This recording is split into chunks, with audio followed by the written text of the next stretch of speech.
On va essayer, Bezrat Hashem, de parler ce soir comme on s'approche de la fête de Shavuot et avec votre demande. Donc, on m'a demandé de parler un peu de cette fête, Bezrat Hashem. Donc, on va essayer de parler un peu de Matan Torah, du don de la Torah. Mais j'aimerais ce soir m'arrêter sur une question. Vous êtes sûrement posé un jour. Je ne sais pas si vous avez eu une réponse satisfaisante. Alors, comme ça, on sait que c'est écrit dans la Mishnah de Masechet Peah, et c'est une Mishnah qu'on a l'habitude de lire presque tous les matins. On dit comme ça, Talmud Torah Keneged Kulam. Le Talmud Torah, l'étude de la Torah en soi, ce que vous êtes en train de faire, en train d'écouter un cours, ou quand je m'assois devant un livre, alors la Mishnah nous dit, cette étude-là équivaut toutes les autres mitzvot. En deux mots, il n'y a pas une mitzvah, il n'y a aucune mitzvah de la Torah qui dépassera l'étude de la Torah. Aucune. Alors, franchement, je me suis toujours posé cette question. Dites-moi si vous aussi. Mais pourquoi l'étude de la Torah, c'est si important? Je parle de manière logique. Pourquoi c'est si important d'étudier la Torah? Regardez, vous allez prendre, moi j'ai connu des très grands Talmidei Chachamim, des très grands sages en Torah. Et j'ai même une fois, je me rappelle, j'ai voyagé avec un rav qui s'appelle le rav Yeshua Cohen, je crois qu'il s'appelle. Et lui, il connaît tout le Talmud, mais vraiment, tout le Talmud sur le bout des doigts. Même, je me suis permis, je vais dire, allez, je peux essayer de vous faire un petit test. Il m'a dit, vas-y, fais-toi un kiff. Qu'est-ce que j'ai fait? J'ai pris un livre d'une Gemara, d'accord? Je l'ai posé, j'ouvrais chaque petite page en bas, je lui dis, voilà, qu'est-ce qu'il y a écrit ici? Et il me disait tout de suite la référence. Et je vous dis, je l'ai testé, incollable. Alors, je me dis comme ça, je comprends, quelqu'un qui étudie la Torah, on va dire, il s'adonne du matin au soir, il connaît parfaitement. Alors, je peux comprendre que cet homme, c'est très important son étude. Mais vous allez me dire, bon, allez, voilà, nous, on est des petits jeunes, on ne connaît pas trop, ou même chacun à son niveau. On se dit, mais qu'est-ce qu'il y a de tellement important de connaître comme ça les textes de la Torah? Qu'est-ce qu'il y a de tellement important? Pourquoi c'est si important? Alors, je vais essayer, Bezrat Hashem, de vous donner une réponse ce soir, une réponse logique, sensée, et vous allez comprendre en quoi chaque personne, vraiment chaque personne du Ham Israël, son étude, elle est... excusez-moi, juste je mets le chargeur parce qu'il se déconnecte un petit peu. Voilà. Chaque personne du Ham Israël, son étude, vous allez voir, elle est irremplaçable. Alors, je vais vous expliquer. Et on va essayer de continuer aussi avec d'autres questions. Vous savez quoi? Je vais vous rapporter quelques questions et on va essayer, dans le cours, on va essayer, Bezrat Hashem, de répondre à toutes ces questions. Vous savez que, voilà, pendant le conte du Homer, alors la Torah nous demande de compter 49 jours. Alors pourquoi ce chiffre 49? Pourquoi ce chiffre symbolique 49? Pourquoi pas 39? Pourquoi pas 79? Pourquoi 49? Autre question, et là, et franchement, cette question m'a toujours dérangé. Vous savez que Moshe Rabbeinu, quand il a reçu la Torah, alors il est descendu avec les tables de la loi, les Luchot, il est descendu, et maintenant il a vu le Ham Israël comme ça, devant lui, en train de se rebeller, en train de faire le veau d'or. La Gemara d'ailleurs, elle dit un terme, bon, si ce n'était pas la Gemara qui l'aurait dit, je ne me serais pas permis, mais la Gemara, elle dit, c'est comme une kala, elle est sous la choupa, elle va avec un autre homme, elle trompe son mari. La Gemara dit, le Ham Israël, il agit de la même manière. Ils sont sous la choupa, c'est-à-dire l'union avec Hachem, on vient de recevoir la Torah.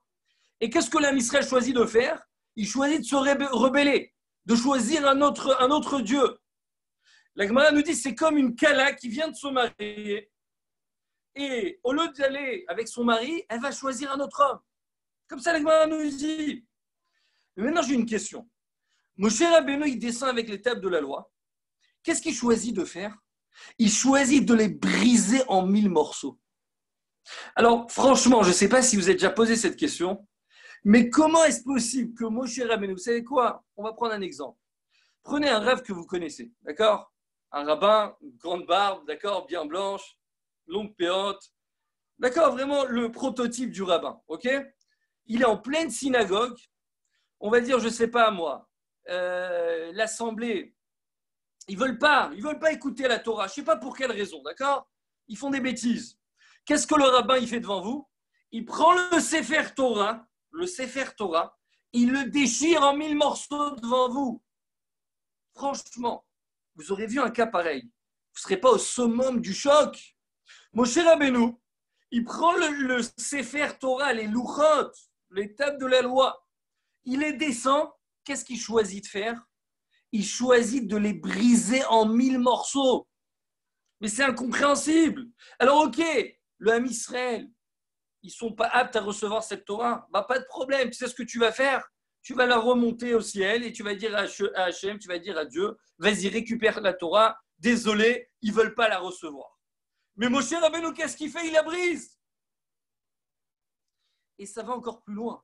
Akadosh Baruch Hu, il vient et il dit à Moshe Rabbeinu, Ashrecha asher shibarta. Tu as bien fait, je te donne mon consentement, je te donne mon accord. Tiens, bien fait de déchirer, de briser cette Torah. Mais alors, je ne comprends plus rien. Mais ça veut dire quoi? On va donner à Moshe Rabbeinu le consentement de l'acte choquant qu'il vient de faire. Franchement, cette question, elle m'a toujours dérangé. On va essayer de donner une réponse, mais Hashem, vous allez voir. Alors, déjà, pour commencer.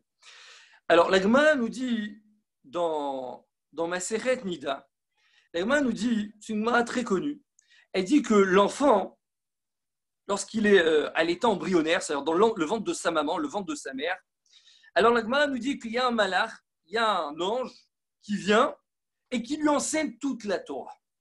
Toute la Torah. Alors, juste pour vous dire, il y a un rav en Israël qui s'appelle le rav David Grossman, très connu. Et ce rav, il a dit qu'il y a peut-être 20-30 ans, il a vu de ses yeux, il a vu un enfant qui est né. Et à l'âge de 2 ans, on lui posait des questions dans n'importe quel domaine de la Torah, n'importe quoi. Il vous répond tac au tac. Maintenant, les rabbinim comme ça, ils racontent que ça commençait à devenir très dangereux pour cet enfant. Imaginez, quelqu'un qui connaît toute la Torah, c'est-à-dire qu'il connaît les secrets les plus profonds du monde. Donc c'est un grand danger. Les anges accusateurs, ils peuvent le tuer, cet enfant. Donc ils se sont rassemblés, quelques rabbinim, des grandes sommités, ils ont prié pour cet enfant pour qu'il oublie toute sa Torah. Mais une histoire vraie qui date de 20-30 ans maximum. Le rav, j'ai entendu de sa bouche, il était témoin de la scène. Il a vu un enfant qui connaissait toute la Torah. Donc c'est pas, bien sûr, on n'a pas besoin pour confirmer les paroles de la Gemara, mais c'est pas des histoires, c'est une réalité. Donc en 2 mots, chaque personne là qui se trouve en face de moi, en train de me regarder, sachez, un jour, vous aviez appris toute la Torah. Comme ça, c'est écrit dans la Gemara. Maintenant, la suite de la Gemara, vous la connaissez, c'est raconté là-bas que Akadosh Baruch Hu vient, il écrit qu'un ange, il vient, il donne une tapette sur le nez de l'enfant et il lui fait oublier la Torah. Le Gaon de Vilna, donc le géant de Vilna, qui est très connu,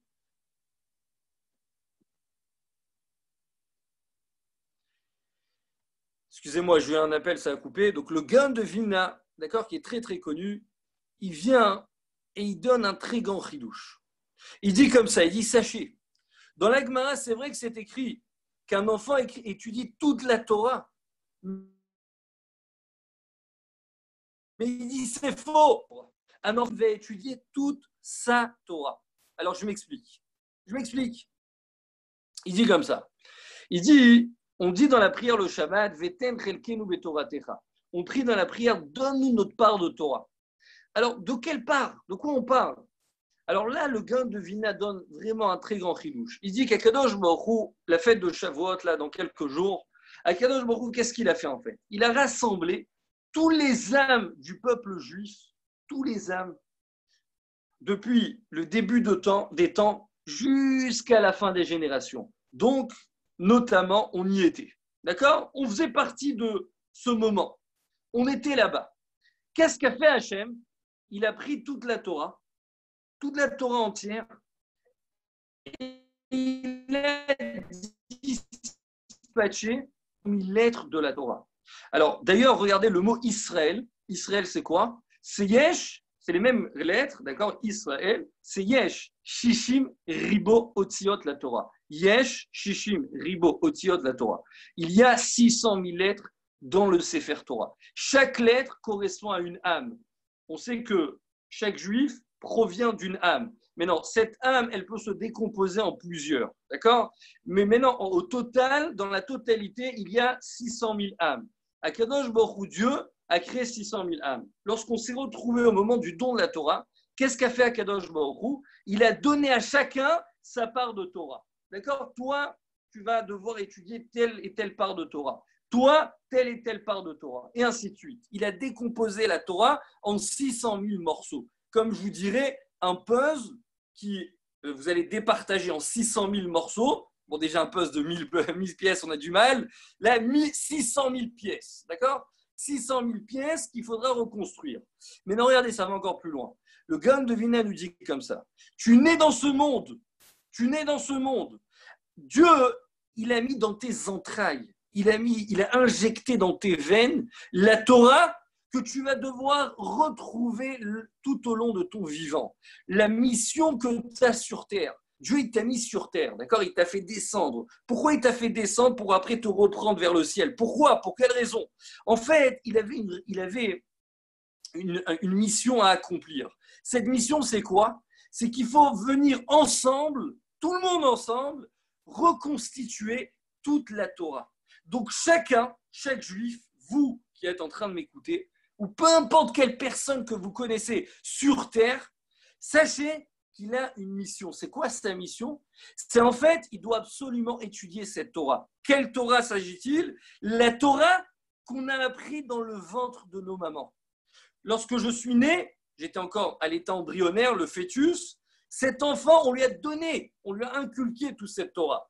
Il va naître, on va lui faire oublier. Pourquoi on va lui faire oublier? Parce qu'en fait, on veut qu'il ait une familiarité avec cette Torah. On veut qu'il va la retrouver facilement. Tu vas maintenant étudier un texte, ce texte, tu vas avoir l'impression de le connaître. Pourquoi? Parce que tout simplement, tu l'avais déjà étudié un jour. L'empreinte, il reste à l'intérieur de toi.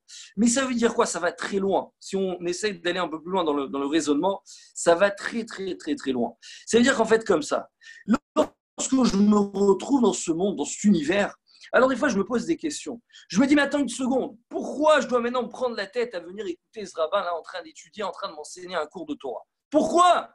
Ça me sert à quoi? Ça me sert à quoi de m'asseoir devant une page du Talmud à me casser la tête? Franchement, qu'est-ce que je perds mon temps? Je peux aller faire autre chose. Sachez, chers amis, Dieu, il nous a mis dans ce monde. Il t'a dit, c'est très simple. Tu auras une part de Torah à étudier. Maintenant, regardez. Akadosh Baruch Hu nous dit comme ça. Akadosh Baruch Hu nous dit, si tu étudies ta part de Torah, tu as respecté ta mission, alors tu vas venir dans le ciel et on va te dire, bah, très bien, grâce à toi, on a arrivé plus à la finalisation de la Torah. On a réussi à avancer. Le Baal HaTanya, il dit comme ça. Il dit, si quelqu'un n'a pas réussi à étudier sa part de Torah, écoutez bien, ça fait très peur. Il dit, quelqu'un n'a pas réussi à étudier sa part de Torah. Ça veut dire quoi? Ça veut dire qu'en fait, il est venu dans ce monde et il a perdu son temps. Il n'a pas écouté des cours, il ne s'est pas donné à la Torah, il n'a rien fait. Il a glandé. Il va arriver au ciel, on va lui dire, tu vois cette case, elle est manquante. Cette case, elle n'existe pas. Pourquoi? Parce que c'était la tienne. Tu ne figures pas là. Qu'est-ce qu'on va lui demander de faire? On va lui demander de redescendre sur terre pour réétudier sa part de Torah. En deux mots, on n'a pas d'échappatoire. On ne peut pas s'esquiver, on ne peut pas bifurquer. La réalisation de la mission divine, elle arrivera à sa fin. La question, c'est est-ce qu'avec ou sans toi? Mais Dieu, il fera tout pour y arriver. Sa volonté de rassembler tout le puzzle de la Torah, on est les acteurs. personne ne peut nous remplacer. Moi, je pourrais étudier du matin jusqu'au soir. Je n'arriverai jamais à remplacer une des personnes qui est en train de me voir maintenant. Jamais. Pourquoi? Parce que moi, j'ai mon travail personnel, mais vous aussi, vous avez le vôtre. Ce n'est pas moi qui peux compenser le vôtre. Ça n'existe pas. Si moi, j'ai étudié, ben, c'est bien. Mais si toi, tu n'as pas étudié, ben, tout simplement, tu vas faire en sorte qu'il va manquer quelque chose dans le monde. Ça veut dire quoi, chers amis? Ça veut dire que d'un côté, c'est un grand enjeu. C'est un jeu qui fait même peur, qui est même peut-être angoissant. Mais d'un autre côté, regardez la grandeur de chaque âme du âme Israël. Ne jamais mépriser n'importe qui, n'importe quel juif, le plus ignorant de la terre. Sachez, grâce à lui, on va réussir à amener ce monde à sa réalisation finale, à la rédemption finale. Donc, Bezrat Hashem, c'est, je pense, des paroles, au contraire, qui peuvent être réconfortantes, de savoir que quand j'étudie un cours de Torah, chacun il a sa compréhension, chacun il peut amener sa touche, chacun il va ramener de la lumière dans ce monde. Et Bezrat Hashem, ça veut dire quoi? Ça veut dire que chacun il a sa capacité, sa vocation, sa génialité. Donc Bezrat Hashem, déjà premier message très très important du Gaon de Vilna. Pourquoi il faut étudier une Torah? Pourquoi cette Torah elle équivaut toutes les autres mitzvot? Ben, c'est très simple. Parce que sans ça, tu ne pourras pas amener le monde à la finalisation. Sans ça, on ne pourra pas terminer le message du divin. C'est pour cette raison la Torah, elle met un accent très fort. Elle dit, il faut étudier la Torah. Ça, c'est le premier message que je voulais vous dire ce soir. Je vous raconte une petite histoire très sympathique avant de continuer. Alors, un jour, comme ça, il y avait un homme. Il a écouté un cours comme ça sur le Limoud Torah. D'accord? Mais non, bon, vous savez, il est sorti du cours et franchement, il s'est dit, franchement, ça me fait plaisir, j'ai envie de m'y mettre. Mais il va voir le rabbin à la fin et lui dit, mais vous m'avez posé une colle ce soir. Pourquoi? Il dit, parce que vous me demandez d'étudier la Torah, mais du matin jusqu'au soir, je suis sur les routes. Je suis en train de rouler à droite, à gauche. J'ai pas le temps, j'ai pas 2 minutes pour m'étudier. Le rabbin le regarde, lui dit, mais pas de problème. Il dit, aucun problème. Il dit, tu sais quoi aujourd'hui? Dans la voiture, tu peux mettre des disques, tu peux mettre des MP3, peut-être une clé USB. Ben, tu connectes des cours. Et du matin jusqu'au soir, dans ta route, tu pourras écouter ce que tu veux. Et sache que grâce à ces cours, tu vas devenir le plus grand Talmid Chacham. Bon, il s'est dit, marché conclu, dès la semaine prochaine, je commence à écouter des cours. Il commence à s'y mettre. 1 cours, 2 cours, 3 cours, 10 cours, il commence à prendre goût. Un jour, je ne sais pas si vous savez déjà, ça vous est déjà arrivé ça en voiture, vous savez, vous vous retrouvez comme ça derrière un camion, un poids lourd, vous êtes derrière et vous n'en pouvez plus de le dépasser. D'accord? Il est en train de, tu sais, à 50 à l'heure, vous n'en pouvez plus, il vous bloque, vous êtes crevé le soir, vous allez rentrer chez vous. Donc, il y a le camion comme ça qui est derrière, et lui, il n'en peut plus de le dépasser. Il essaye à droite, à gauche. La visibilité, elle était bidon. Il faisait très moche. Il pleuvait à torrent. Bon, au bout d'un moment, il se dit, je m'en fous, il y a là, je n'ai pas le temps. Il vient pour le dépasser. Et là, d'un coup, il entend la sirène de police tout retentir. Qu'est-ce qu'il fait? Hop, il rebifurque sur sa voie. À la même seconde,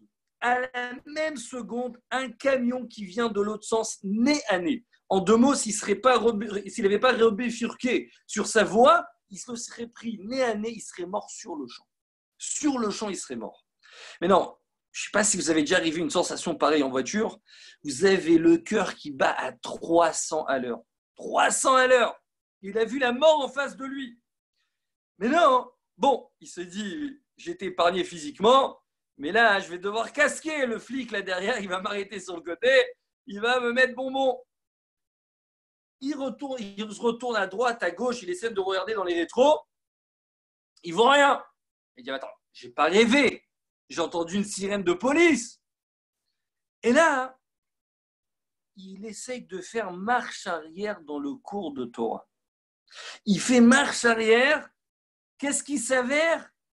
À l'intérieur de la cassette, à l'intérieur du cours, au même moment, à la même seconde où il a failli mourir, il y a la sirène de police qui retentissait dans le cours. Ce cours de Torah lui a donné la vie sauve. C'est ce qui lui a sauvé la vie.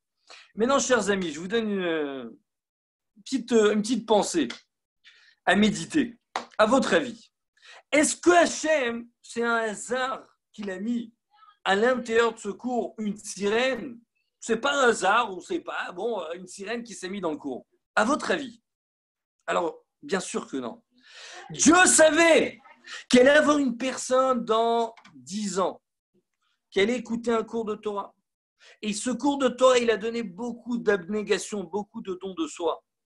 Donc il a dit, cet homme-là, je vais lui sauver sa vie. À l'intérieur du cours, 10 ans auparavant, il a fait passer, je ne sais pas, il y avait un arabe qui a volé 3 montres Rolex, d'accord? Donc les flics, ils ont été appelés pour aller le poursuivre. Donc, à l'intérieur de ce cours, il a fait en sorte que quoi? Que la sirène retentit. Pourquoi? Pour sauver la vie de ce juif. Qu'est-ce qu'on voit de là? Quand je me donne pour la Torah, je suis récompensé immédiatement. Je peux vous assurer, vous êtes en train d'écouter un cours de Torah. Je suis sûr que vous avez dû faire des concessions pour ça. On a toujours, le Satan, il est toujours là. Toujours, toujours, toujours là. Par ma petite expérience, à chaque fois que je donne un cours, à chaque fois que je commence quelque chose en Torah, il y a toujours un bug. Toujours un bug. C'est comme ça. Pourquoi? Il est obligé de mettre sa sauce. Il est obligé de mettre sa sauce. Il est obligé de nous déranger. On est en train de réaliser ensemble le but ultime de la création. Donc le Satan, ça le dérange. Je vous donne un Bezrat Hashem, ceux qui sont mariés ou ceux qui vont se marier. Je vous donne un petit truc sympa. Vous savez, les enfants, quand ils se réveillent à 3 heures du matin, vous êtes crevés. Vous êtes crevés, vous avez envie de dormir. Alors, vous savez endormir. Vous voulez, je vous dis vraiment la meilleure sgoula pour les endormir. Vous prenez un livre de Torah, il s'endort sur place, coma direct. Prenez, vous allez vous allez essayer de voir un film, vous allez essayer de voir ce que vous voulez, un truc sur Internet. Il sera en train d'hurler, il sera excusez-moi, le contraire. Donc l'enfant, il sera en train d'hurler, de jouer. Mettez de la Torah, mettez un cours de Torah direct, somnifère. Pourquoi? Le Satan, il veut pas qu'on étudie, il veut pas. Donc il va tout mettre le bâton dans les roues, il voudra pas. C'est pour cette raison. Le but d'un juif, c'est d'arriver justement à remplir cette part de Torah. Alors, peu importe ce que vous allez faire plus tard dans votre vie, travailler, ça ne change pas. Sachez que vous avez cette part qui vous a été réservée et vous êtes obligé de la respecter. Et Bezrat Hashem, c'est comme ça qu'après 120 ans, on vous dira, grâce à toi, le monde a réussi à atteindre le but final. Maintenant, pour aller un peu plus loin, alors regardez, je vous ai posé une question. Et franchement, cette question, elle m'a toujours dérangé. Pourquoi Moshe Rabbeinu, il descend avec les thèmes de la loi, qu'est-ce qu'il choisit de faire? Il choisit de les casser, de les briser. Pourquoi? C'est comme tu as un Sefer Torah entre les mains, tu vas le déchirer, mais c'est quoi la logique? Alors écoutez cette explication fantastique, vraiment elle est magnifique. Le Rav Shimon Shkop, c'est un très très très grand Talmid Chacham qui a écrit un livre qui s'appelle le Sharei Yosher. Et là-bas, dans son introduction, dans la préface, il donne la réponse. Alors il dit comme ça. Il dit, c'est écrit que quand les Ham Israël sont sortis du désert, quand ils ont reçu la Torah, alors c'est écrit Zekeli Vonveu. Vous savez, dans la Shira, dans ce qu'on lit tous les jours, c'est écrit Zeli Vonveu. Rachid là-bas, il dit, c'est quoi Zeli Vonveu? Une servante, une servante a réussi à percevoir Dieu comme ce que Yecheskel ben Bouzi, qui était un des plus grands prophètes, n'a pas réussi à voir. En 2 mots, tu prends une petite servante, d'accord? Petite servante, d'accord, vraiment, pas pour mépriser personne, mais on va dire zéro intellect, d'accord? Elle a réussi au moment du don de la Torah à arriver à un niveau qui a dépassé le plus grand des prophètes. C'est quoi le plus grand des prophètes? C'est Yecheskel qui a réussi à voir le char céleste. Le char céleste dans la Kabbalah, c'est le niveau le plus élevé. On ne peut pas dépasser ce niveau. La Gemara nous dit, oui, cette femme, elle a réussi à dépasser. Alors, maintenant, j'ai une question. Comment est-ce possible que l'Am Israël, ils ont réussi à atteindre un niveau tellement élevé de voir Dieu en face? Ils ont vu Dieu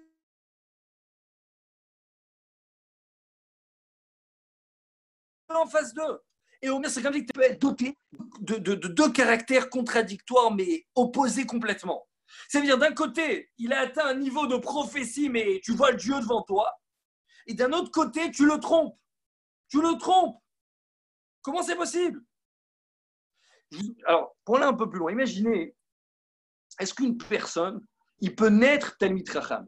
Est-ce qu'une personne peut naître avec une culture générale en Torah, un immense Talmid Chacham? Est-ce que c'est possible?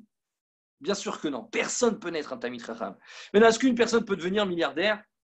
Une personne peut devenir milliardaire, d'accord? Parce qu'un jour, il y avait quelqu'un, il avait gagné au loto. Mais c'est une personne cardiaque. Alors, la maman s'est dit, bon, on va faire appel à un psychologue. Il va le préparer. Vous savez, on ne veut pas qu'il nous lâche en plein milieu, on veut qu'il profite de son oseille. Alors, ils amènent un psychologue. Et alors, pour le mettre en condition, il lui dit, dis-moi, regarde, il avait gagné 10 millions d'euros. Histoire vraie, 10 millions d'euros. Alors, il va le voir et lui dit, dites-moi, si on vous annonçait que vous avez gagné, allez, 100 000 euros, qu'est-ce que vous ferez avec? Alors, il dit 100 000 euros, franchement, la première personne qui vient m'annoncer, je lui donne la moitié. Il dit, ah bon? Il dit, oui. Il dit, attends, mais si ce n'était pas 100 000, c'est 200. Il dit, la même chose, je lui donnerai la moitié. Maintenant, c'est une bonne nouvelle, je lui donne la moitié. Il dit, mais si c'est un demi-million, si c'est 1 million, si c'est 2 millions. Et toujours, il continue. Ils arrivent à 5 millions d'euros. Il dit, vous ferez quoi? Il dit, je donne la moitié. Le psychologue fait une crise cardiaque sur place, il nous lâche. Ça veut dire quoi? Gagner de l'argent, devenir milliardaire, tu peux devenir du jour au lendemain. Tu as inventé un concept, voilà, celui qui va trouver le vaccin sur le corona, il devient milliardaire, ok? Tu deviens milliardaire, c'est possible. Ton intellect, devenir quelqu'un de grand, je vous parle intelligemment, ça demande un travail surhumain. Il faut travailler du matin jusqu'au soir. Tu ne peux pas naître, tu ne peux pas naître un grand professeur en médecine. Ça n'existe pas. Il faut travailler, c'est des années d'études. Il faut laborer, ce n'est pas facile. Mais de l'argent, Dieu peut te la donner. Il peut te la donner comme ça. Il peut te la donner facilement. En fait, Moshe Rabbeinu, il est descendu avec les tables de la loi. Il descend avec les tables de la loi. Et là, qu'est-ce qu'il se rend compte? Il se rend compte que les Ham Israël sont en train de se rebeller. Ils sont en train de tromper Dieu.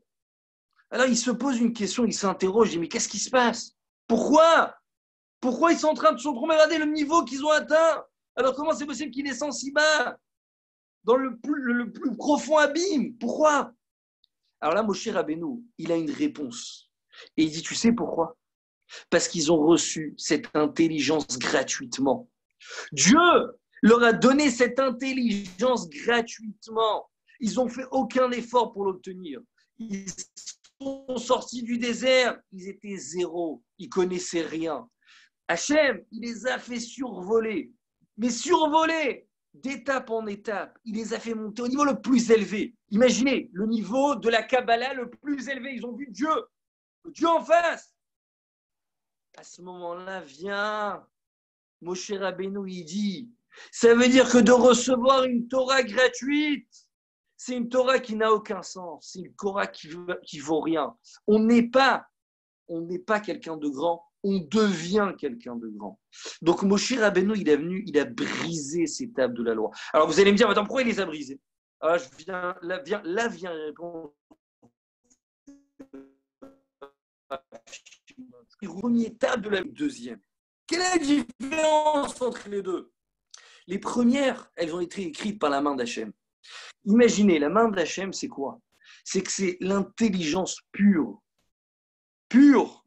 Ça veut dire que la Gemara nous dit, une personne qui aurait étudié dans les premiers... C'est-à-dire, si on avait reçu la première Torah, tu prends un texte, peu importe lequel, tu comprends dans la plus grande des profondeurs directement. Tu arrives à comprendre les secrets cachés de ce texte. Ça veut dire, en deux mots, tu deviens un érudit facilement. Facilement, gratuitement. Les deuxièmes tables de la loi, qui c'est qui les a écrits? C'est Moshe Rabbeinu. Moshe Rabbeinu, c'est un être humain. Il a mis tout son savoir à l'intérieur. Mais ça veut dire quoi? Ça veut dire qu'en fait, pour étudier la Torah de Moshe Rabbeinu, ça demande un effort surhumain. Ça demande une abnégation, un don de soi, une concession. C'est-à-dire qu'il faut arrêter. Il faut essayer de se donner à fond pour cette Torah. Et donc, systématiquement, je grandis en même temps. Je deviens meilleur, j'évolue. J'arrive à me parfaire. Mais c'est seulement Parce que j'ai reçu les deuxièmes tables de la loi. Pour résumer ce que je viens de vous dire, Moshe Rabbeinu, il s'est senti obligé de casser les premières tables de la loi. C'est parce qu'il s'est dit, si je leur donne ça, c'est un danger. Ils vont devenir des grands talmidei chachamim, mais en même temps des bêtes féroces. En même temps des bêtes féroces. C'est comme je vous dis. Allez, vous pouvez prendre des personnes, vous les voyez dans la rue. On a l'impression, vous savez, c'est des gens bien. Franchement, ils dégagent autour d'eux de la sympathie. Surtout, vous savez, vous prenez des conférenciers, d'accord? Entre le message qu'il va vous donner dans le cours et la réalisation, de le mettre en pratique, c'est des années-lumière. Des années-lumière. Moi, je peux vous dire toutes sortes de beaux messages, entre guillemets, mais de là, est-ce que je vais, moi, réaliser, je vais pratiquer ce que je dis? Franchement, il peut y avoir des années-lumière. Alors, ça veut dire quoi? Ça veut dire qu'en fait, pour que quelqu'un il va vibrer son message, c'est pas facile. Alors maintenant, regardez, comment découvrir une personne, s'il est sincère, s'il est honnête? Je vous dis, le meilleur moyen, d'accord? Le meilleur moyen, les gens mariés, là, ils sauront comprendre ce que je veux dire, c'est si la femme ou les enfants de cet homme, disent du bien de lui. S'ils disent du bien de lui, c'est que c'est vraiment quelqu'un de sincère, d'honnête. Moi, j'ai étudié avec le fils de Rav Shlomo Amar, qui est le grand rabbin d'Israël. Alors, j'ai étudié avec son fils pendant une période, et à chaque fois, il venait me raconter des histoires sur son père. Et je voyais comment le fils, il était imprégné de la grandeur de son père. Franchement, je me suis dit, cet homme-là, ça doit être vraiment quelqu'un de très grand. Parce que si même ses enfants, chez toi à la maison, tu n'as plus les masques, tu te permets de hurler, tu te permets de parler comme tu veux, tu te permets de dire n'importe quoi, de te mettre en colère. Tu sors, vous savez, la personne qui pourra le plus vous mettre en colère chez vous à la maison, ça va être vos femmes et vos enfants. À l'extérieur, dans la rue, rarement vous allez voir une personne hurler, une personne sortir de ne plus garder son sang-froid. À la maison, vous voyez des fois des gens, vous les baladez dans la rue, ils ont honte limite de vous dire bonjour. Vous les voyez à l'intérieur de chez eux, d'un coup, ils sont en train de hurler. Mais qu'est-ce qui t'arrive? Pourquoi? Parce que c'est la femme et les enfants. Alors maintenant, regardez, ça veut dire quoi? C'est-à-dire qu'une personne honnête, c'est quand tu n'as plus de visage. C'est quand tu as retrouvé ton vrai visage, tu as enlevé ton masque. Ton masque est à l'intérieur de la maison. C'est comme je vous dis, juste un petit truc, bon, peut-être juste comment savoir une vraie grande personne, le Rav Shach. Il dit comment savoir c'est quoi une vraie grande personne. Alors Rav Shach nous dit quelque chose de vraiment splendide. Il dit si c'est quelqu'un, plus tu vas te rapprocher de lui, plus tu vas le découvrir, plus tu vas te rendre compte qu'il y a des qualités que tu ne connaissais pas. Plus tu te rapproches de lui, tu te dis waouh, il est fantastique cet homme. Plus tu vas le connaître, waouh, quoi, il fait attention à ça. Je ne sais pas moi, ses traits de caractère, comment il fait attention aux autres, comment il parle aux autres. Vous allez voir, plus vous vous rapprochez, plus vous allez découvrir l'immense personne que vous avez en face. Mais des fois, il faut savoir, c'est tout à fait l'inverse. Des fois, on voit quelqu'un de l'extérieur derrière la vitrine. Waouh, il a l'air sympa, il a l'air gentil. Vous allez vous rapprocher et vous allez vous rendre compte, bon, c'est encore un baratineur. Ça veut dire qu'une vraie grande personne, c'est quelqu'un de sincère, quelqu'un qui transpire ce qu'il dit. Il vibre de ses paroles. Il va émaner autour de lui quelque chose de vrai, quelque chose d'honnête, quelque chose de sincère. Donc la Torah, il faut savoir, la Torah s'acquiert seulement avec des efforts. C'est ça le message de Shavuot. Moshe Rabbeinu, il a cassé ses louchot. Pourquoi il les a cassés? Parce qu'il s'est dit, si je leur donne cette Torah gratuite, alors ça va devenir des vauriens. Ça va devenir des personnes qui peuvent contenir une tonne de Torah. Mais ils n'ont rien changé. Ils ne se sont jamais transformés. C'est resté des personnes avec un niveau je parle, moral le plus bas. Et donc moi, je n'ai pas besoin de ces gens-là. Je veux des gens qui vont se travailler. Je veux des gens qui vont étudier la Torah, mais ça va être avec beaucoup d'efforts. Mais quand ils vont réussir à s'inculquer, à s'imprégner de cette Torah, alors la Torah va se ressentir. Tu vas te balader à côté d'eux dans la rue. Tu vas dire, tu vois cet homme? Ça se voit qu'il a l'image de sa Torah. Ça se voit qu'il représente, il est représentant de Dieu sur terre. C'est ces gens-là que j'ai besoin. C'est ces personnes que j'ai envie de rencontrer dans ma vie. En deux mots, la Torah, elle est là pour qu'on s'adonne pour elle. Mais il faut savoir, une fois que tu t'es adonné pour cette Torah, alors là, viens Viens Kadosh Baruch Hu, te vient Kadosh Baruch Hu en aide. Maintenant, allez, je vous raconte un truc. Bon, avant ça, je vous donne un petit machal du Chafetz Chaim, très sympa. Et après, je vous raconte pourquoi ces 49 jours, il faut les compter. Vous allez voir, ce message, il est splendide. Et répétez-le autour de vous parce qu'il va être vraiment ultra, ultra, ultra fantastique. Alors, juste avant ça, il y a le Chafetz Chaim, il donne une petite histoire sympa. Il dit, un jour, il y a quelqu'un qui veut quitter, il va pour quitter ce monde. Bon, vous savez, il est agonisant, il va presque mourir, d'accord. Il demande à ses enfants de l'enterrer avec une mallette, avec tous les pièces, billets, pierres précieuses de ce monde. D'accord. Tout ce qu'il avait, c'est un grand Richard, il avait beaucoup d'oseille. Il a dit, voilà, mettez-moi dans une mallette, une de chaque. Une pierre précieuse, comme ça, un billet à 1 euro, par exemple, d'accord, des euros, des livres sterling, des dollars canadiens, toutes les sortes de billets possibles au monde, ok. Vous m'enterrez avec. Alors, ces enfants, ils n'ont pas compris. Ils disent, pourquoi? Il dit, ben, franchement, je vais monter au monde futur. Je ne sais pas là-bas quelle monnaie ils acceptent. Donc, je veux tout avoir entre les mains. Bon, vous savez, Retson Iravia, c'est les enfants, c'est le testament du père. Il aura laissé une grosse fortune. Ils vont dire, oh, ça a une petite mallette, on va lui laisser. Ils l'ont enterré avec. Mais non, il arrive au monde futur là-bas avec sa mallette. Il arrive avec sa mallette. Et là, il faisait 40 degrés à l'ombre. Vous savez, c'était l'enfer là-bas qui était en train de chauffer. Il faisait très chaud, la canicule. Mais non, il n'en pouvait plus de boire. Il avait la gorge sèche. Il s'avance vers un magasin là-bas du monde futur. Il s'avance et il voit un coca sanglant. Je ne sais pas si vous savez, les coca bien frais. Vous savez, quand vous avez la gorge sèche, un coca là-bas transpirant. Vous savez, avec les gouttes là-bas qui coulent. Vous n'en pouvez plus de le boire. Il va vers la caisse là-bas. Il dit, je vous en supplie, je veux ce coca. Il dit, allez-y, bah, pas de problème, il faut payer. Il nous dit, pas de problème. Il ouvre sa mallette. Il vous acceptez quelle monnaie? Alors, il commence à sortir, je ne sais pas moi, $1. Non, il n'y a pas, on ne connaît pas cette monnaie ici. Il commence à sortir 1 euro. Il dit, je ne connais pas. Ça, je ne connais pas. Il commence à péter un câble. Il dit, alors, qu'est-ce que vous acceptez? Il dit, bon, laissez-moi voir ce que vous avez dans la mallette. Il dit, non, ça, non, ça, non, ça, non, ça, non, ça, non, ça, non, ça, non. Au bout d'un moment, il voit un petit papier usé, écrit à la main. Il dit, attendez, j'ai envie de voir ce qui est écrit. Il voit dans le papier, c'est écrit « Contrat de Issachar et Zevulun ». C'est écrit que quoi? Qu'il avait financé un étudiant en Torah. Et il dit, ça, avec cette chose-là, vous pouvez acheter, pas cette bouteille de coca, mais vous pouvez acheter des buildings tout entiers. C'est la seule chose qu'on accepte ici. C'est la Torah. Rien d'autre.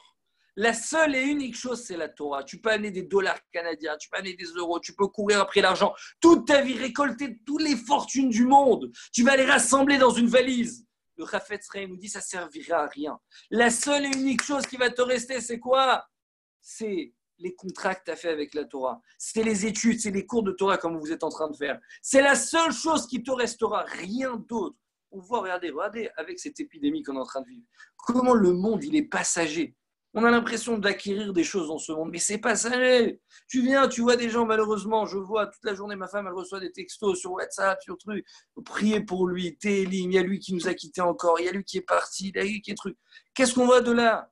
On voit de là une chose. On est passager dans ce monde. On a une mission à respecter. Cette mission s'appelle Limud Torah, étude de Torah.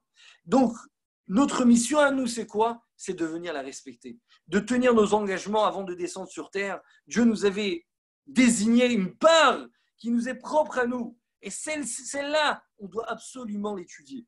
Maintenant, je vais aller un peu plus loin dans le raisonnement. Vous allez voir, c'est magnifique ce que je vais vous dire maintenant.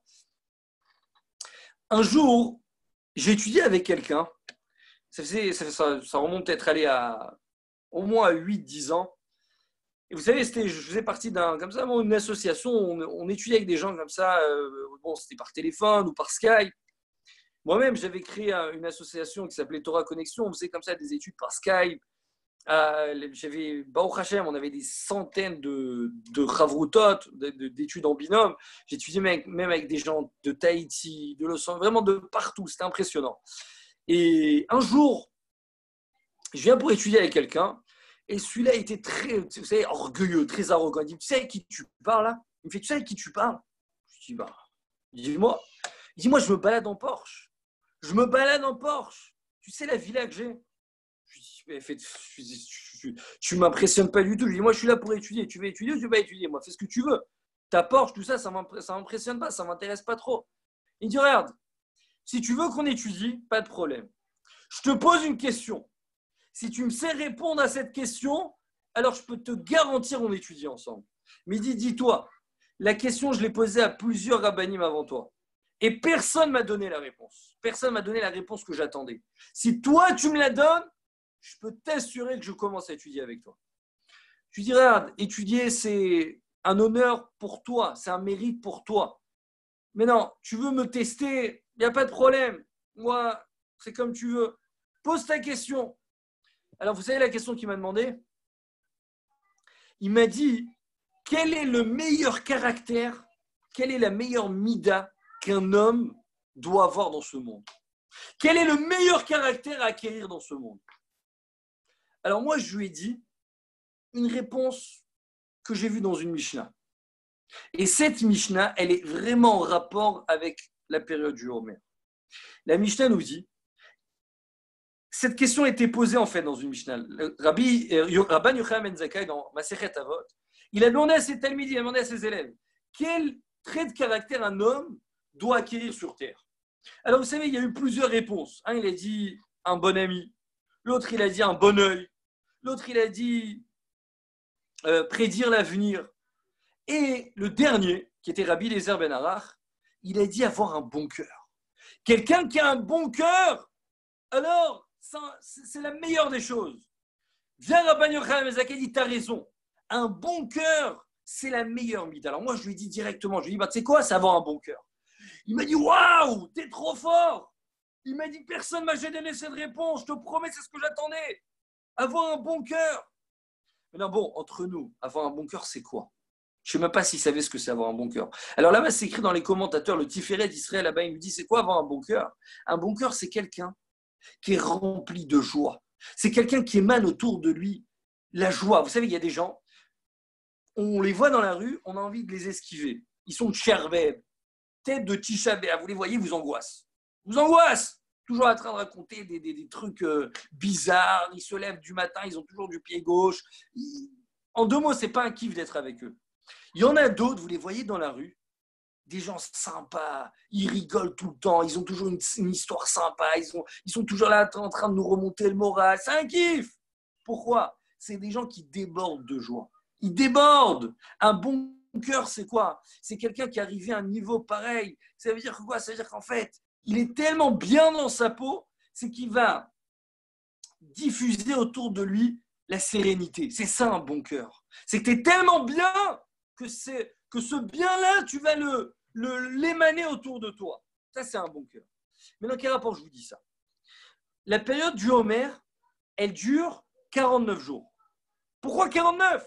Pourquoi pas 32? Pourquoi pas 53? Pourquoi 49? Alors, regardez quelque chose d'impressionnant. 49, c'est la même valeur numérique que quoi? 49, c'est la même valeur numérique que Lev Tov. 32 plus 17. Lev Tov, c'est 32 plus 17. Alors, la période du Homer nous dit on doit atteindre dans ces 49 jours d'avoir ce caractère-là, d'avoir un bon cœur. Mais non, regardez, ça va encore beaucoup plus loin. Prenez un chumash, ne me faites pas confiance, d'accord? Ne me faites pas confiance, prenez un chumash. Vous prenez un chumash, vous comptez depuis le premier mot de Parashat Bereshit, d'accord? Jusqu'au 33e mot, vous allez tomber sur le mot Tov. Les 32 premiers mots, d'accord? Ils sont voilés, il faut les compter. 1, 2, 3, 4, jusqu'au 32e. Le 33, c'est Tov, c'est écrit dans la Torah Tov.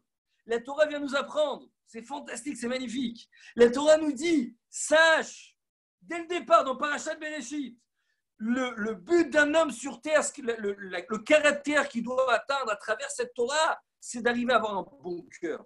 Et maintenant, ce qui m'a très intéressé, et je l'ai vu dans le livre Bnei Issachar, c'est un livre un peu de Kabbalah, entre les lignes, on peut réussir à sortir des messages sympas. Alors là-bas, il dit comme ça. Il dit, pourquoi la Torah, elle veut mettre en allusion, elle veut nous dire que quoi? Elle veut nous dire qu'il faut avoir un bon cœur. Alors, tu n'as qu'à me l'écrire directement, Lev Tov, Lev Tov. Pourquoi tu me fais en sorte que quoi qu'il faut que je compte 32 mots qui sont voilés, qui sont cachés, et le 33e, tu le mets dévoilé.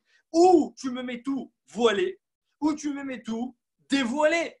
Mais pourquoi tu mets une partie cachée et une partie en relief? Pourquoi? Viens, le Bnei Issachar, il dit quelque chose de splendide. Écoutez bien ce message, répétez-le autour de vous, il est vraiment fantastique.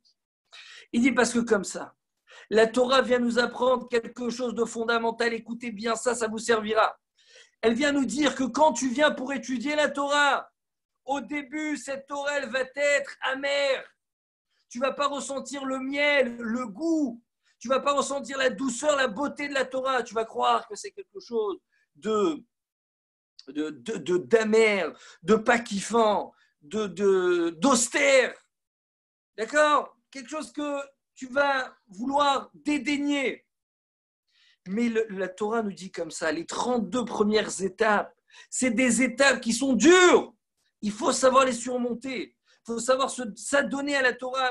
Beaucoup de dons de soi, beaucoup d'abnégation. Même si au début, je kiffe pas. Je suis sûr que vous ressentez peut-être ce que je dis maintenant. De s'asseoir devant un livre de Torah, des fois, c'est pas facile.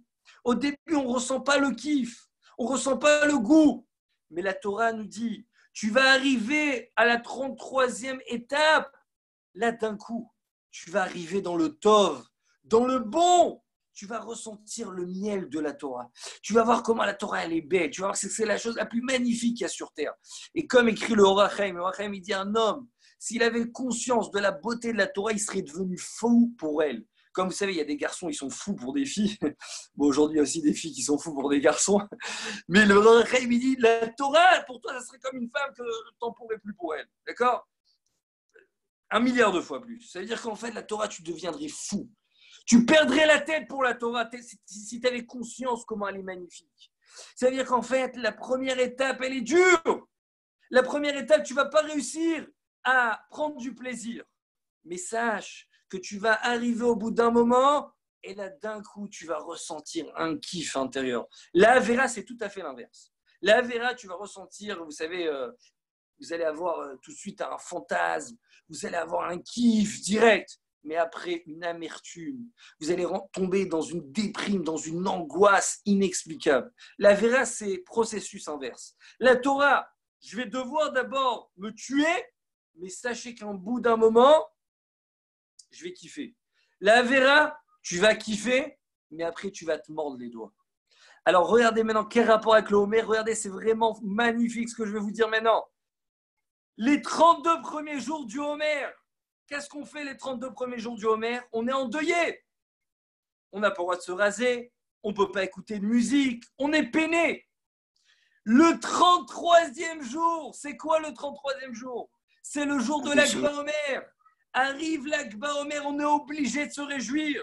Rabbi Shimon Bar Yochai nous a interdit, interdiction formelle d'être peiné le 33e jour. On est obligé de faire la fête.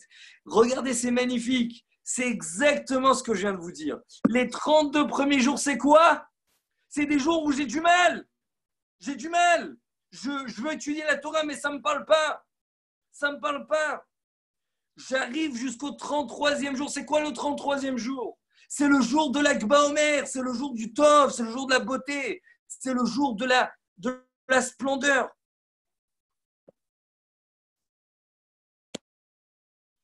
Ouais, excusez-moi, on a été coupé, j'ai eu un coup de fil. C'est le jour de la joie. Je suis en train de jubiler avec la Torah.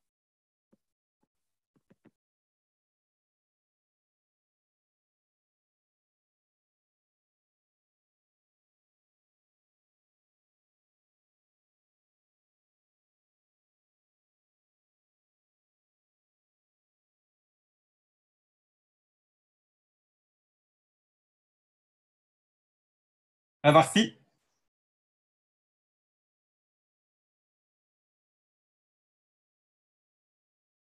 Rabbi,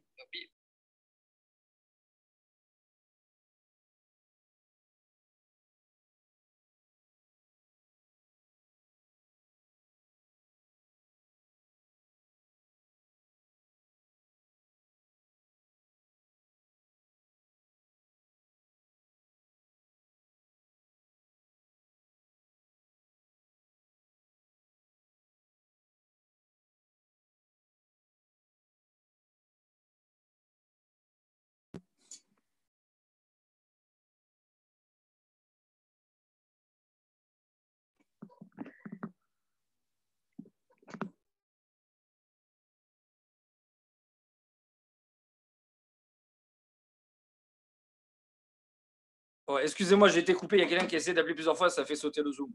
Donc, comme je vous disais, en deux mots, il faut savoir, c'est exactement la période du Homer. Ça vient de nous apprendre ce que je viens de vous dire. La Torah, au début, elle ne va pas être facile, elle va être dure. Elle va être même des fois amère. Mais sachez, le cadeau à la fin, il est gigantesque, il est énorme. La Torah, elle nous redonne tout ce qu'on s'est donné pour elle. C'est-à-dire que si maintenant, je ne comprends pas pourquoi, c'est vrai, et des fois, je dois donner beaucoup d'efforts, mais sachez, Dieu ne reste jamais impayé. Akadosh Baruch Hu rend ses dettes. S'il voit une personne qui se donne pour cette Torah, eh ben, sachez que Dieu, en contrepartie, sera toujours là pour le sauver. Il sera toujours là pour l'aider à continuer dans son chemin. C'est le meilleur chemin, c'est une valeur sûre. Étudier la Torah, c'est une valeur sûre. Toutes les autres choses, on peut les perdre comme ça. Regardez, c'est ce qu'on voit autour de nous aujourd'hui. L'argent, les grandeurs, les honneurs, on peut tout perdre en un instant. La Torah, elle reste éternellement. Je vous termine avec une très, très, très belle histoire, vraiment magnifique. Pour quelqu'un comme moi, Kadosh Baruch Hu lui a sauvé de... Vous allez voir, très belle histoire. C'était au temps du Ktav Sofer. Le Ktav Sofer, c'était le fils du Khatam Sofer. Un jour, il y avait un rassemblement comme ça, un rassemblement de rabbanim, tous les grands rabbanim de la région, d'accord? Le Ktav Sofer, il arrive là-bas, il tape sur la table, et il dit, regardez, j'ai quelque chose unique au monde à vous présenter maintenant. Et sachez que cette chose-là, je l'ai reçue de mes ancêtres, de mes ancêtres, en héritage, et ça remonte depuis le Beth Amikdash. Je vais vous présenter une pièce de Machatzit à Shekel du Beth Amikdash. Cette pièce-là, c'est une pièce unique. Je suis le seul à en avoir une comme ça. Et je vais vous la faire passer. Et vous allez vous imprégner de la sainteté du Beth Amikdash. Alors franchement, imaginez un peu l'histoire. Vous êtes à Marseille, il y a quelqu'un qui vient avec un objet du Beth Amikdash. Je ne sais pas si franchement, ça, la sensation, au même moment, la sueur froide, je vais prendre entre les mains un objet du Beth Amikdash. Vous imaginez la sainteté, la Gdusha. Donc toute la salle, c'était la folie. Ils étaient tous comme ça, en train d'attendre impatiemment. Vas-y, fais-moi passer la pièce. Et donc comme ça, ils se la font passer l'un à l'autre. Et vous savez, ils ont tous comme ça une sensation de kiff, de plaisir. Waouh, j'ai la pièce du Beth Amikdash entre les mains. Au bout d'une demi-heure, on entend un cri dans la salle. Quoi, qu'est-ce qui se passe? La pièce a été perdue. Waouh, la pièce a été perdue, c'est pas possible. Et là, tout le monde s'arrête, ils essayent de chercher à droite, à gauche, introuvable. Au bout d'une heure, le Ktav Sofer se lève et dit, Rabotai, je suis obligé de faire ce que je vais vous demander de faire. Je sais que personne n'a volé cette pièce, mais peut-être par mégarde, sans faire exprès, une pièce a glissé dans la poche de quelqu'un sans faire exprès. Donc ce que je demande, c'est que chacun fouille ses poches et met tout sur la table. Alors là, vous savez comment ça va, un stress dans la salle. On est en train de soupçonner tout le monde. Vous savez, c'est pas sympa. Mais tout le monde sort ce qu'il avait dans les poches. Rien. La pièce reste introuvable. Bon, là, le Ktav Sofer se lève au bout d'une demi-heure. Il retape sur la table. Il dit, regardez, Rabotai, je vais vous demander de faire quelque chose que vraiment, je ne voulais pas arriver à ça. Mais je n'ai pas le choix. Cette pièce, elle est vraiment très chère à mes yeux. Je vous demande de chacun fouiller son compagnon. Chacun va fouiller la personne, le voisin qui est à côté de lui. Et peut-être, je ne sais pas, sans faire exprès, cette pièce, elle est restée à l'intérieur de sa poche. Et là, vous savez, le stress, la panique, les angoisses. Quoi? Chacun va peut-être me soupçonner. Je vais peut-être être le coupable. Vous imaginez le stress devant tout le monde, la honte. Et là, se lève un vieux, un très, très, très, très grand Talmid Chacham, un immense Talmid Chacham. Il se lève et il tape, il demande au Ktav Sofer, je t'en supplie, avant de passer à la fouille, on attend une demi-heure, je t'en supplie. Le Ktav Sofer, il entend ça, toute la salle reste estomaquée. Et là, le Ktav Sofer, il dit, ok, on accorde une demi-heure. Et là, vous savez, passe 20 minutes, 25 minutes, le stress absolu, on compte les minutes, on compte les secondes. Arrive 29 minutes, 30 minutes, rien. On ne trouve pas cette pièce. Waouh! Le vieux se relève. Et là, il se relève avec encore plus de stress dans sa voix. Et il dit, je vous en supplie, avant de passer dans la fouille, je vous en supplie, encore une dernière demi-heure, je vous en supplie, accordez-moi ça. Bon, et là, vous savez, c'est la panique, mais la panique au sommet. Et là, on attend, on compte les minutes, 10 minutes, un quart d'heure, 20 minutes, 25 minutes, 26, 27, 28, 29, et là, on compte les secondes. Arrive 30 minutes. Et là, le gabaï de la choule rentre et dit, on a trouvé la pièce. On a trouvé la pièce. Et finalement, elle était où cette pièce?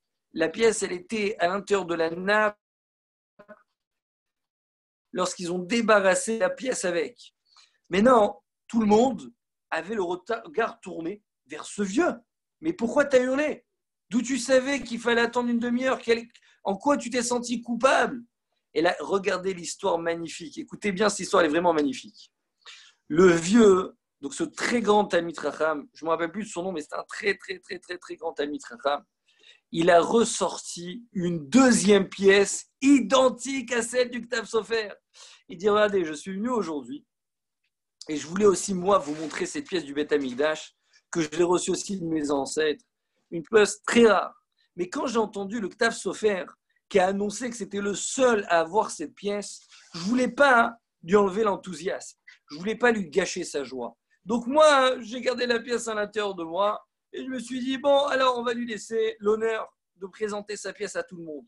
Mais quand on a perdu la première pièce, je me suis dit, si maintenant on va me fouiller, on va découvrir la mienne. Et qui va croire que j'en avais une deuxième? Qui aurait pu croire une histoire pareille? Et là, je me suis dit, ça veut dire quoi? Ça veut dire que si finalement on me découvre, alors toute ma Torah que j'ai étudiée pendant des années, je vais être la risée de tout le monde. On va me prendre pour un voleur. Ma Torah, elle va être profanée. On va me mépriser à moi, mes enfants, mes petits-enfants. Quelque chose d'épouvantable. Je vous ai demandé de m'accorder encore une demi-heure. Pourquoi? Parce que j'ai prié Hachem du fond de mon cœur. J'ai dit, je t'en supplie, maître du monde, la Torah que j'ai étudiée toute ma vie, qu'elle me protège, je t'en supplie. Ne me fais pas cette honte. Je t'en supplie, le maître du monde. Et donc, j'ai vu que la demi-heure, elle est passée. On n'avait toujours pas retrouvé la pièce. Je vous ai demandé de m'accorder encore une deuxième demi-heure. Et là, cette fois, j'ai prié Hachem avec vraiment toutes les supplications. Je l'ai imploré du fond de mon cœur. Et je lui ai dit, je t'en supplie. Je t'en supplie, Hachem, sauve-moi, je t'en supplie. Et là, Dieu a exaucé ma prière. Il a fait qu'à la fin de la demi-heure, on a découvert la deuxième pièce. Le Ktav Sofer s'est levé. Il a retapé sur la table. Il leur a dit, chers amis Rabotai, écoutez le message. Il leur a dit, regardez ce qu'on peut apprendre de cette histoire aujourd'hui. Premièrement, comment un sage, un érudit en Torah ne reste jamais sans la protection du divin. Akadosh Baruch Hu, il est toujours là pour le sauver. Et deuxième chose, regardez jusqu'à où il faut juger son prochain favorablement. Regardez jusqu'à où va le Lekav Zechut. Le Lekav Zechut, c'est quoi? C'est même dans une situation incroyable, inimaginable. Même dans un cas pareil, il faut aller vraiment travailler sur son sixième sens jusqu'au radicalement, on va dire vraiment aller au plus profond de ses pensées. Et c'est comme ça qu'on arrive finalement à juger l'autre favorablement. Voilà, donc ce qu'on peut tirer de l'enseignement que je vous ai dit ce soir, première chose, le Limoud Torah, sachez, ce n'est pas quelque chose de supplémentaire. Chaque personne est obligatoirement de l'étudier. Pourquoi? Parce que c'est comme ça qu'on va réussir à arriver à un but ultime. Alors juste pour terminer, les femmes qui sont en train de m'écouter, vous allez dire, mais moi, quel rapport? Alors je vous termine vraiment avec ça. La Gemara, elle pose la question, elle dit, les femmes, comment elles vont mériter du monde futur? La Gemara dans le tout va. Elle dit, comment elles vont mériter du monde futur? Alors, la Gemara donne une réponse, elle dit, quand elles vont entraîner leurs maris et leurs enfants à étudier. Vient le Rav Ovadia Yosef, il dit, mais je ne comprends pas la question. Il dit, c'est quoi, comment elles vont mériter du monde futur? Mais les femmes, elles n'ont pas la cache-route, elles n'ont pas Shabbat, elles n'ont pas Nida, elles ont plein de lois, les femmes. Alors, c'est quoi cette question? Et là vient le Rav Ovadia Yosef, il donne une réponse magnifique. Et il dit, en fait, dans le monde futur, il y a une porte que pour y accéder, pour pénétrer à l'intérieur, c'est seulement si tu as du limud Torah en toi. Tu peux avoir fait du chesed toute ta vie, tu peux avoir donné la tzedaka, tu peux avoir tout ce que tu veux, mais tu n'as jamais étudié de Torah, tu ne pourras pas rentrer là-bas. Le seul ticket d'entrée, c'est quoi? C'est ta Torah. C'est pour cette raison, la Gemara pose la question, elle dit, attends, mais les femmes, comment elles vont faire pour rentrer là-bas? Elles n'ont pas de Torah, elles étudient moins, on va dire. Ce n'est pas qu'elles n'étudient pas, mais elles étudient moins. Alors vient la Gemara nous dit, si elles entraînent leur mari et leurs enfants à étudier, ben elles aussi, elles pourront rentrer à l'intérieur de cette pièce. En 2 mots, chers amis, pour terminer, sachez qu'on est tous là ensemble pour la même raison, pour la même mission, de venir à compléter ce puzzle qui s'appelle le Limud Torah.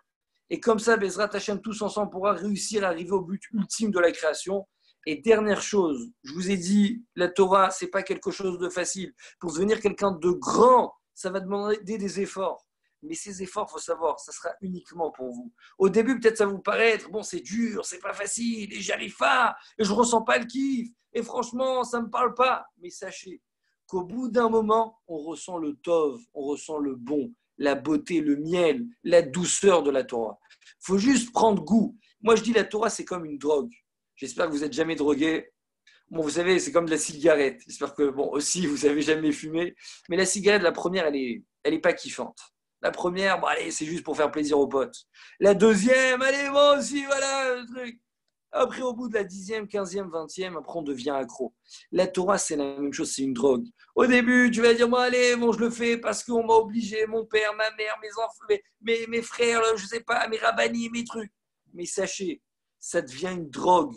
Si tu te donnes pour la Torah, tu deviens drogué. Tu deviens drogué pour elle. Pourquoi? Parce que tu sens que c'est le but existentiel de l'homme. Et comme ça, Be'ezrat Hashem, on peut réussir. Voilà, Chazak ou Barour, si vous avez des questions, avec plaisir, je suis là. En tout cas, Kol HaKavod pour ces shiurim organisés. Je vous souhaite vraiment de pouvoir toujours avancer, continuer comme ça.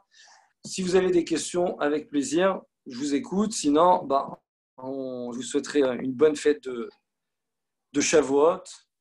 Et voilà. C'est bon? Il n'y a pas de questions? Rabbi, Oui. juste une petite question. Vous avez dit que chacun a sa part de Torah à étudier. Est-ce que par rapport au contrat, comme vous avez dit, de Issachar Zebulun, est-ce qu'on remplit vraiment sa part de Torah à étudier? Alors, la vérité comme ça, cette question a été posée un jour grand milliardaire, il est Rav Shach, il m'a dit qui aura la plus grande part du monde futur? Il dit moi, je finance des centaines d'élèves. Donc chacun de ces élèves, d'accord, c'est comme si que moi j'ai étudié. Mais toi, le Rav Shach, c'est vrai que tu as étudié énormément de Torah, mais c'est une étude personnelle. Donc qui aura une plus grande part dans le monde futur? Alors, je vous donne la réponse du Rav Shach. Le Rav Shach, il dit c'est évident que ta part, elle est très grande. Je ne connais pas comment ça va être calculé dans le ciel. Mais un truc qui est sûr, c'est dans ce monde, c'est moi qui profite plus que toi. Moi, j'étudie la Torah, je profite beaucoup plus que toi. Et le milliardaire, il a baissé la tête et il a donné raison au Rav Shach. Alors, c'est pour cette raison, je ne sais pas. La vérité, c'est sûr que financer un Talmid Chacham, c'est quelque chose de très, très important.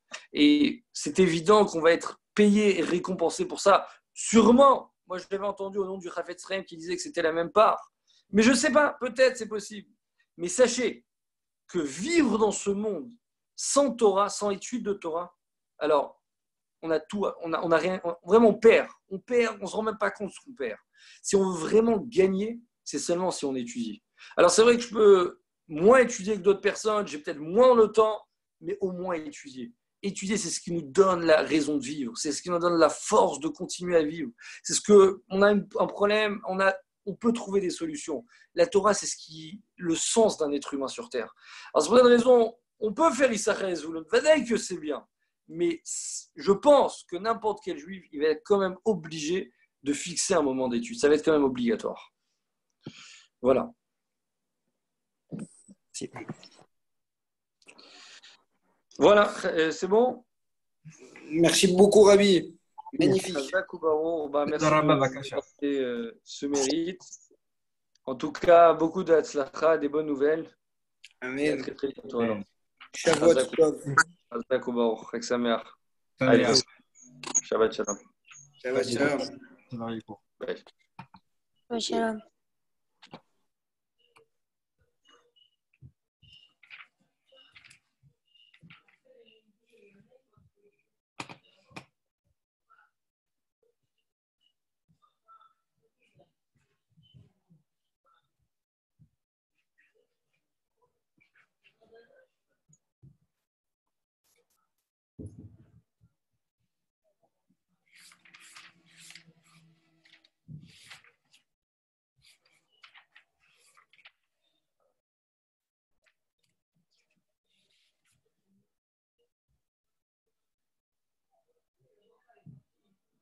D'accord? Il s'appelait Jean-Christophe, Benoît, Jean-Pierre.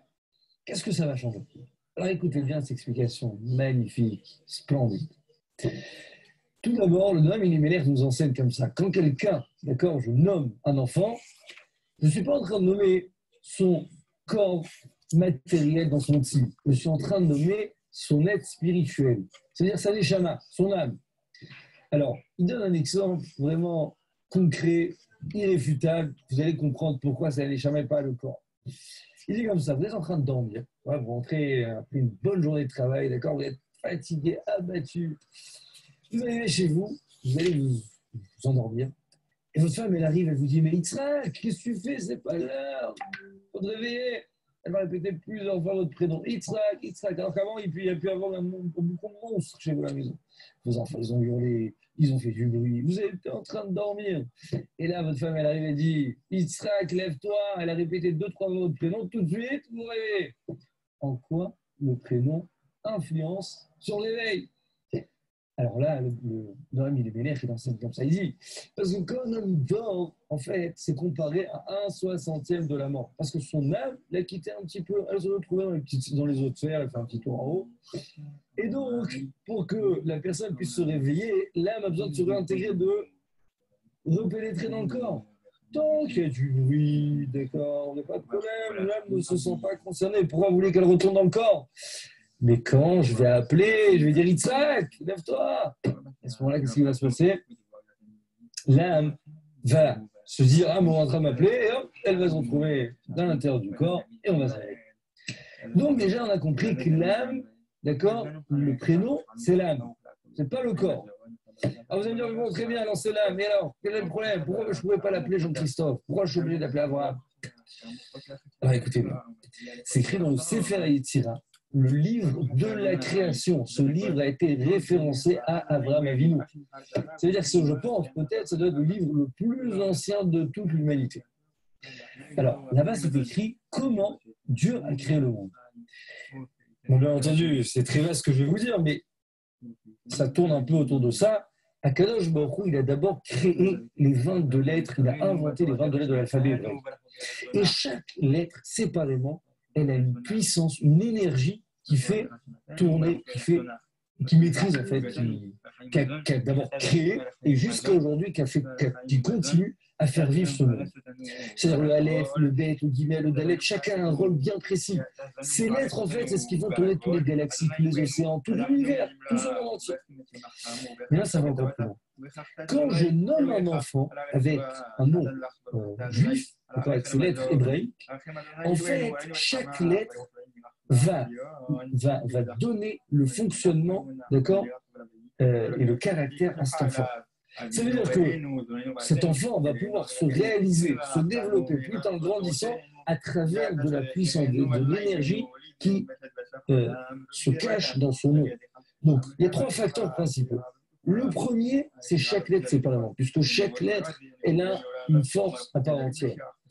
Deuxième élément, deuxième facteur, c'est quand j'associe plusieurs lettres, ça crée aussi une nouvelle énergie qui va pouvoir donc permettre à cet enfant, qui va donner la possibilité à cet enfant de pouvoir la même chose, se développer. Troisième élément, c'est quand je nomme un enfant avec un prénom de quelqu'un, d'un personnage, d'un parent, d'accord, de quelqu'un que je voulais donner, on va dire, ce prénom, parce que je pensais dans ma tête, voilà, à cet homme-là, ou à cette femme. Alors la même chose, si cet homme, c'est un tzaddik, ça va influencer sur la vie de mon enfant. Mais si c'est un rachat, c'est un mécréant, ça va la même chose négativement pouvoir donc influencer sur mon enfant. C'est pour cette raison que c'est toujours bien de nommer un enfant avec le prénom juif. Parce que quand je le nomme avec un prénom juif, alors on comprend très bien que ces forces que je vais lui donner, ils vont être beaucoup plus positifs que si Chazvé Shalom, je vais donner un prénom non juif, alors ça va être un Jean-Christophe, ça va être une défense négative. Donc, sachez qu'on a beaucoup de prénoms dans la Torah et que Bezrat Hashem, je souhaite à chacun d'entre vous d'avoir beaucoup de naissances, de pouvoir chercher le meilleur prénom et trouver un prénom qui va pouvoir agir sur votre enfant positivement et que Bezrat Hashem, votre enfant devienne un grand sage, devienne un vrai serviteur du divin et qu'il puisse Bezrat Hashem réussir sa vie.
Torah Box, c'est la diffusion chaque jour de cours de Torah variés et innovants, adaptés à chacun.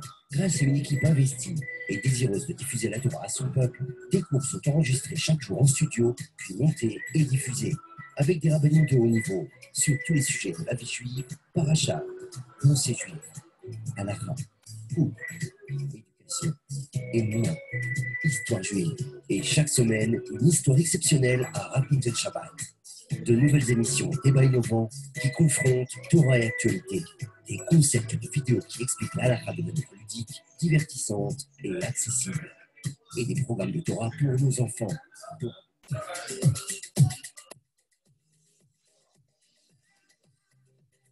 Vous écoutez Torah Box Radio, il est 21h.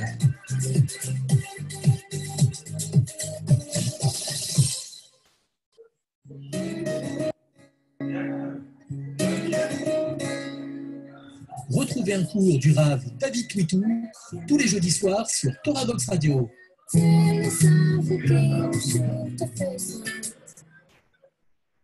peu tard, c'est le sujet d'aujourd'hui, donc la Simcha, parce qu'on parle de la Simcha.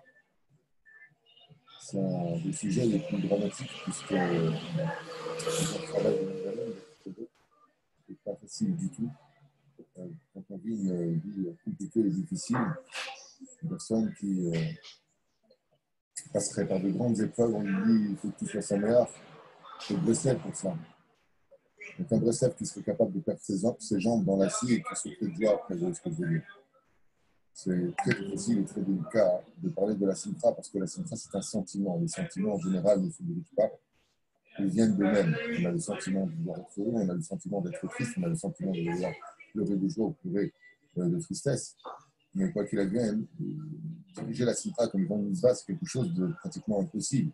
On est sa mère par rapport à une bonne nouvelle, une remise en question de soi, un événement qui va nous donner de la joie, une bonne nouvelle financière, ou d'un enfant qui vient de naître, ou d'avoir trouvé un khatan. Ce sont des choses qui ne sont pas évidentes quand on parle de la Simcha. Donc, il a vu la Simcha se divise en plusieurs dimensions. Il y a la Simcha de la vie, de par elle-même. Il y a la Simcha de la mitzvah. Et il y a une Simcha qui, elle, par contre, est extrêmement grave, c'est celle de la Havera. C'est-à-dire que les familles nous ont déjà mis en garde en disant que la Simcha, c'est l'essentiel de ce monde. C'est l'essentiel. Mitzvah de là, liot, de Simcha Kamil. Une grande mitzvah d'être constamment heureux. Les gens ont posé la question à Rabbi Nachman de Breslev. On a posé la question à Rabbi Nachman de Breslev, on lui a dit si c'est une grande mitzvah d'être heureux, pourquoi c'est pas marqué dans la Torah? Rabbi Nachman a répondu parce que c'est toute la Torah. Il faut que tu sois dans la Torah parce que c'est toute la Torah. Akadosh Baruch Hu ne peut résider, ne peut se reposer, ne peut appartenir qu'à un homme au niveau de la Shrina qui veut de la Simcha. C'est la première condition, avant toutes les autres conditions, pour que Dieu puisse reposer sur la tête de quelqu'un comme on dira avec Yaakov, qui ayant perdu son fils Yosef pendant 17 ans, la Shrina se sera éloignée de lui. Donc les Chachamim nous mettent en garde en disant que la Simcha est si vitale que quand vient le mois de Hadar, on rajoute de la Simcha et quand vient le mois de Av, on diminue de la Simcha. Mais on ne trouvera jamais un seul moment dans l'histoire où on devra être triste. Jamais. Et en aucun cas, un homme se devra d'être triste. La tristesse engendre toutes les avérotes. Quand on est triste, alors on fait des avérotes. Quand on est triste, on parle mal. Quand on est triste, on rentre de la sitra hara, c'est-à-dire de force du mal. Il faut absolument travailler cette unité de Simcha. Alors, ce qui est curieux, je crois que j'avais déjà enseigné d'ailleurs, le nom de Rabbi Nachman de Breslev, puisque tout dit Simcha est essentiellement le symbole de la Simcha, je nommé la Chassidut, eh bien, ce qui est très curieux, c'est qu'on n'a pas le droit de vivre une mitzvah de façon hypocrite. C'est-à-dire que tout le principe de la Torah, c'est toro kevaro, intérieur comme extérieur.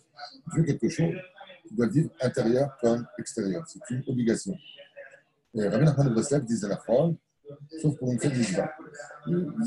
Bizarrement, vraiment quelque chose de demande des réflexions. Okay? Si je peux en même temps me chercher une écoute avec ça, Chara Simcha, qui se développe en même temps. Pourquoi c'est si curieux? Vous allez comprendre tout de suite. Car, juste attention, s'il te plaît, Michael, que tu passes. Merci. Parce que Rabbi Nachman de Breslev dit il y a une seule mitzvah qui a le droit de pratiquer avec hypocrisie, c'est l'hypocrisie de la Simcha.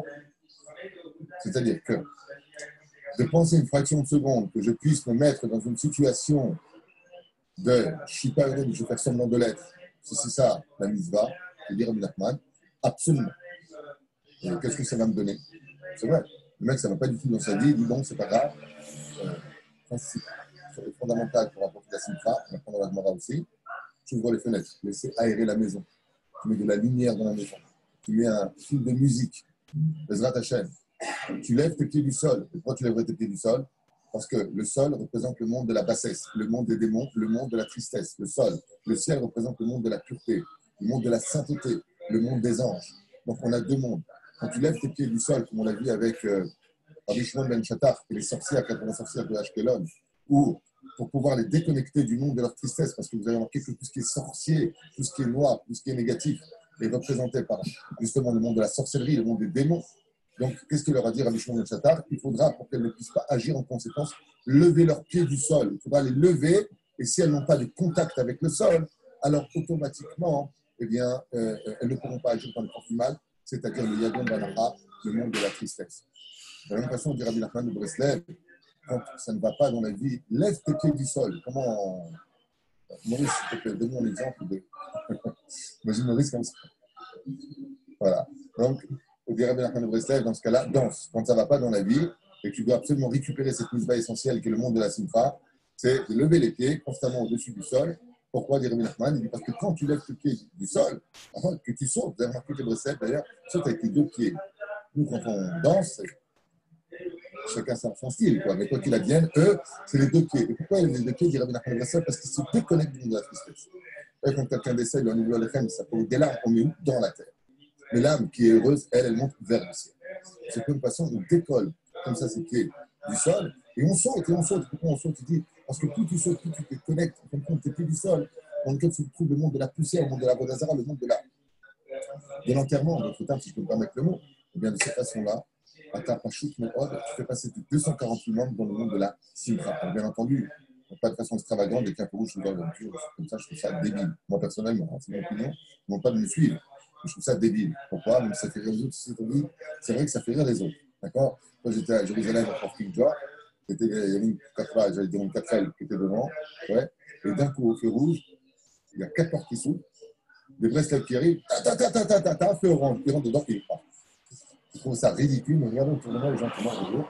Donc, j'ai trouvé ça quand même sympa de donner le sourire aux gens, comme disent ta famille, de donner un sourire aux gens, à une personne, comment le faire rire, c'est toute la Torah Kula. C'est des affaires. Donc, c'est quand même un point essentiel d'apprendre à être heureux, même si, bien entendu, on parlait d'hypocrisie, je ne vais pas finir avec cela. On a dit, c'est bien ce qu'il écrit. Si une personne n'est pas heureuse, ou qu'elle fait semblant d'être heureuse, comme il le demande les sages, alors je vous promets, dit Rabbi Nachman de Breslev, que des cieux, on lui enverra une bonne nouvelle qui lui donnera maintenant une raison valable d'être heureux aussi à l'intérieur de lui. Mais Rav Simcha. Donc on comprend ici que, tout comme on a parlé de la joie de vivre, la joie d'exister, la joie, Baruch Hashem, comme disent, Baruch Hashem Ani Hashem, j'ai une raison d'être heureux, c'est que j'arrive déjà à respirer. Donc, c'est si important. Donc, quand il est bien, cette simcha-là, si elle n'est pas arrosée tous les jours à l'image d'un jardin, finira cette